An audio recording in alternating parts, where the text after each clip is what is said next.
Recently চলে গেছিলাম একটা নাচের ভিডিও করতে, যেই নাচের ভিডিওটা অলরেডি আমার নাচের চ্যানেলে চলে এসেছে। যারা দেখোনি তারা অবশ্যই দেখে নিও। আর এটা ছিল আমাদের শ্রীরামপুরের মদনমোহন মন্দির, যেটা বনেদি বাড়ির সাথে টাচ আপে আছে। তো এই বাড়িটাতে সেরকমভাবে শ্যুট করা হয় না, তাই হয়তো দেখানো মানে অনেকেই জানো না। তো আমি সেদিনকে গেছিলাম ভিডিও করতে, বেশ ভালো ছিল, জায়গাটা সুন্দর ছিল আর আমার গানের সাথে ভীষণভাবে ম্যাচ করেছিল জায়গাটা।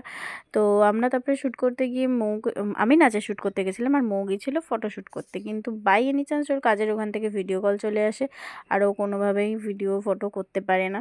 তো সেইটাই ব্লগে নেওয়া হচ্ছিলো আর ও ভিডিও কলে কথা বলছিল বলে ওকে আমি বললাম যে যখন কথা বলবি তখন মিউটটা খুলে নিস, বাকি টাইমে মিউটটা করে রাখিস। তো ও তো ভীষণ স্যাড হয়ে গেছে যে আমি ফটো তুলতে এলাম, এসে আমাকে এখন এইসব কাজ নিয়ে বসতে হচ্ছে। আর আমি তো ভীষণ নাচছিলাম কারণ আলোটা চলে যাচ্ছিলো সেই জন্যে। তো তাড়াতাড়ি করে নাচের ভিডিওটা শ্যুট করে আমরা ওখান থেকে চলে এলাম। আর তোমাদের বাড়িটা একদম একটুখানি দেখিয়ে নিই ঘুরিয়ে, কারণ ডিটেলস লাগলে